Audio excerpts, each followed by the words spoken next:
সেই মধ্যবিত্তর যে বাইরের লক্ষণগুলো আর এখনকার মধ্যবিত্তর যে বাইরের লক্ষণগুলো, সেগুলো কি আদৌ এক না? তাহলে আকাশ পাতাল তফাৎ হয়ে গেছে। সেই মধ্যবিত্ত যখন খেত তখন পাতে একটা গোটা ডিম পেত না। দেখবেন সবাই বলে আমরা তো গোটা ডিম খাইনি কখনো, আর্ধেক করা হতো, সেই আর্ধেকেও আবার ঠিক ঠিক সমান সমান হতো না, তাই নিয়ে বিতণ্ডা হতো, ও কুসুম বেশি পেয়ে গেছে আমি পাইনি।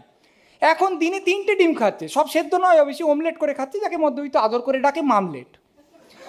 আর ধরুন আগে রেস্তোরাঁয় কবার খেত, ধরছি বছরে 2বার, এখন খায় সপ্তাহে 2বার।